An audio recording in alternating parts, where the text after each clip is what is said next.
Conduit Books in the UK has now opened submissions for male literary fiction only. Now, this happened a few weeks ago, but it has stayed a pretty persistent topic in social media, so felt like we needed to address it today.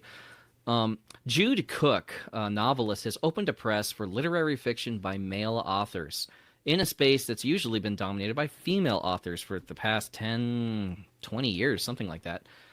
The internet is on fire. Some people are claiming it's the return of racism and misogyny.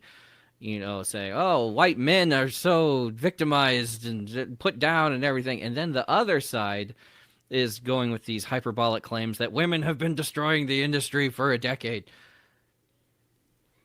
It's literary fiction.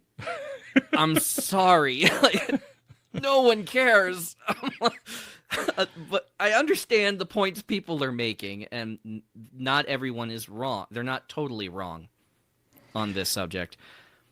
Calm down. Yeah, people are surprisingly charged up about this. From a marketing perspective, we are going to create a publishing house that caters to insert narrowly defined demographic here is almost always a better strategy than we're going to create a publishing house that serves insert poorly defined general demographic here. It's like people who like books, like what kinds of people, what kinds of books, right? Like from a marketing perspective, you do need to focus. And, you know, people being like, oh, this is bringing back misogyny.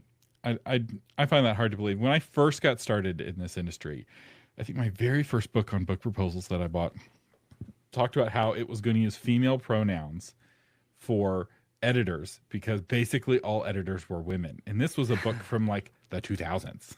And it's like there's so few male editors. Instead of using he or she, we're just going to use she. And we do acknowledge the existence of male editors was the attitude that this book had. And this was a book from like 2006. So before all of the pronoun drama, it was like we're just going to use the generic she instead of the generic he. So there's parts of this industry that have a lot of women in it, and I think wanting to take advantage of underserved markets and write books for people that not a lot of people are writing for, zigging where everyone else is zagging, is smart marketing. But again, there's a big segment of folks who come from wealthy families, they have a lot of money, they're not financially motivated, they don't really care about readers or making money off of their books, they just want to be a respected artist, right? They're more interested in awards than sales. And those kinds of people, I think, are the ones who are creating this drama. I think people who are wanting to sell books are like, yeah, target an underserved market. Nobody's been making literary fiction for men, so we're going to make literary fiction for men. The challenge is that it's been 10 years now, 20 years since somebody's written literary fiction for men, which means that most men have come to the conclusion that they don't like literary fiction, which means you're going to have to start from scratch building your audience. So from that perspective, this is actually not a good strategy because it's going to be hard to find that audience. But because it's so zeitgeisty now to focus on men, they're getting a lot of free publicity, which we're giving them right now by covering the story. Yeah, I know. That drives me crazy. But be the problem you want to see in the world, Jonathan. I think that's how the saying goes. I love it. Be the whole problem. My major thing with it is it's literary fiction, and I've never asked for that really from men. I'm a big reader, and I know my tastes and stuff, but I'm not hearing anyone else ask for literary fiction for men. There is an audience. I actually had somebody in the community who was trying to do literary fiction for men. I actually had a mastermind who was writing an epic poem, like a Milton-style epic poem. And what men have done, the kind of men who are into literary fiction, have shifted over into reading the classics. And you actually will find that's true. Quite a few kind of men in this group who are reading a lot of classics. And it's put pressure on me. I actually recently read Poetics by Aristotle because like a lot of the people in my circles were discussing it. I'm like, I've never read Poetics by Aristotle. Then I was like, it's only 4 hours long. And then I read it. I was like, okay, I read the book. Now I'm going to need another book to explain the book. Unfortunately, the audiobook had another 4 hours being like, all right, literary let's talk about what you fiction. just read. So Poetics is apparently Aristotle's like one of his densest tomes, which I totally believe. Speaking of fandoms, though, this goes right along with the previous story. And this is something that is kind of an awakening realization for me, is the concept of how some genres have an otaku and some do not. So let me explain what I mean by this, because once you understand this, it'll help you understand which tactics will work for you and which ones will not. So otaku is a Japanese phrase for like nerd or geek, but it's often also means kind of like fan, right? So it's like, oh, he's a real sci-fi nerd, right? So he's like really into sci-fi in that he knows a lot about it, but he also cares very strongly. So he's a sci-fi otaku. And some genres have an otaku, a nerddom around the genre. They gather, they talk, they meet. And some genres do not. So there was this recent story, which we didn't cover, but I'll mention it. It was this big romantasy conference. It was this big production. 150 authors flew in from all over the country. It was this big thing, supposedly, and only 80 readers came. So it was like the Fire Festival of Books is what everyone was calling it. And there was no money and there's no chairs. And the lady putting it together, somebody who runs conferences, I know it's like she just had no money because she couldn't get anyone to sign up for this conference that she'd been planning for a year and a half. And part of the problem is, while romantasy is a very popular genre, we talked about this last week, about how lots of readers have a lot of interest in romantasy, because it's a spicier genre, it doesn't have that kind of nerddom where romantasy readers want to hang out with each other, where they want to talk to each other. And this also applies. Stuff you don't talk to people about.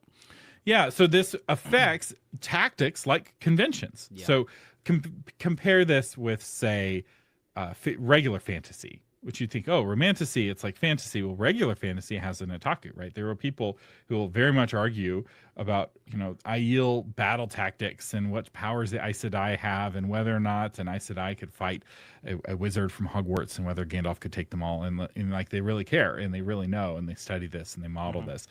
And you don't have that in all genres. So conventions are harder to do. Also, launch teams are harder to do, because to get a launch team to work, you have to have people who aren't just excited about your book, but they're excited to be associated with your book and advocating for your book. And if it's the kind of book that they enjoy privately and don't want to be identified with, which doesn't mean it's necessarily the content is bad. It could mean that, in the sense of like they're ashamed that they're a fan of this, which is how fantasy and sci-fi were far enough ago, right? People wouldn't tell their friend, don't tell your friends you read Tolkien, because they'll make fun of you for being a nerd. But having these, knowing basically, are you selling ketchup or are you selling hot sauce? Right? So people really like ketchup, but there's no ketchup otaku. Most people eat the same kind of ketchup, but they don't think about ketchup very much. But hot sauce has an otaku. There are YouTube channels. There are magazines. Tabasco there's like Scoville levels versus Valentina. It's like, how many Scoville can you take? Right? Versus whatever my gas station is doing, because that's weird. So like most people have no idea what a Scoville even is. But if you're in the hot sauce otaku, you know exactly what a Scoville is. And you have purchased hot sauces specifically for their Scoville level. And if you haven't experienced this, by the way, there is a kind of hot sauce, if it has a sufficiently high Scoville level, that you can experience not just when you first eat it, but for up to 24 hours later. Oh, yes. Oh, yes. And it was designed that way. It's, will cure you of the common cold. In fact, you won't even have sinuses anymore. Sinuses solved. It's like my nose was trying to decide whether to let me breathe or just fall off my face. I took some of this hot sauce and it decided it was going to let me breathe, but it may fall off my face. We'll see. So those are both popular products, but you advertise them very differently. So ketchup, it's all about placement in restaurants and placement in the grocery store, right? A lot of people just buy the ketchup that's at eye level. So spending extra money to be ketchup at eye level is really important, and having a really powerful brand. So most people buy Heinz ketchup. Yeah. Or kind of pivoting around that. So we're like Heinz, but it's the store brand. It's just as good, but you make your bottle look just like Heinz, but it's cheaper and it's a shelf lower. And so, because there's a kinds of person who's like, I don't buy the name brand, I buy the store brand. So you target them, right? These kinds of tactics work really well in romance. But if you were to have a ketchup convention or ketchup festival, nobody would come to that. Yeah, but you could have a hot sauce festival and everyone will come. Just bring a lot of porta potties. And they're going to war. You're having fights. Yeah, and that's a question if you're trying to decide, does my kind of fiction have an otaku? Yeah. Are my readers willing to go to war? Not for me, but for this kind of fiction. And another way of phrasing it is, do they go to war for fun? Right? Just because, right? It's like, I totally think that 10 Jedi could take on, 100 Yurikai or whatever. And so thinking through it that way, I think can help, because launch teams don't universally work. And this is kind of an aha for me that, I always knew launch teams weren't for everyone, and they don't work for rapid release, but they also don't work for the kind of authors who are writing in a genre that doesn't have an otaku. And this is, I think, really clear in nonfiction as well. Sometimes nonfiction can have huge launch team potential. Mine did. My book, I had people literally paying money to be on my launch team. Well, it was controversial. It was controversial. It was connected with a cause, and it was connected with network effects, right? The more people who were doing dating the way I was advocating in my book, the easier it would be for the people who are doing that kind of dating to find a future husband or wife. And so there's huge motivation to be a part of the movement.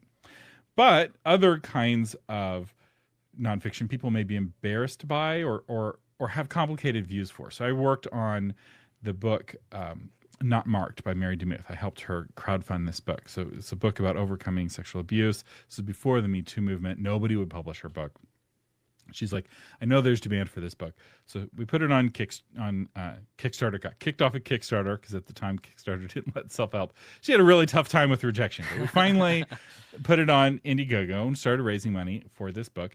And we raised like $20,000, $25,000. So it ended up being a very successful crowdfunding campaign. But a feature that normally you would think would be a no-brainer, which was get your name mentioned in the back of the book, was an optional feature. People had to opt into that because we knew not everyone was going to want their name in this book about overcoming sexual abuse. And knowing, so that's a really, obviously there's no otaku. It's like, we're going to have a sexual abuse convention. But there could be if you framed it right, like, hey, it's a healing conference where we're going to, work on healing and share a story. Like, you might be able to do it, but it's trickier. You have to be more sensitive. Whereas other things, like, hey, it's a book on motorcycle repair. There's no otaku. There's probably a lot of people who'd be happy to buy a book on motorcycle repair, but unless it was Zen and the art of motorcycle repair, where you're really teaching Buddhism, now suddenly it's a religious angle. There's an otaku. But if it's like how to repair Harley Davidson motorcycles from the 1980s, there's no otaku. Yeah, so, unless it's Harley versus Crotch Rocket, then you have an otaku because there's something to fight about. Clean show, Jonathan. Clean show. They're called Yamahas. What they're called. No, they're called Yamahas. The perfectly legitimate kind of motorcycle for people who want to put their life in jeopardy.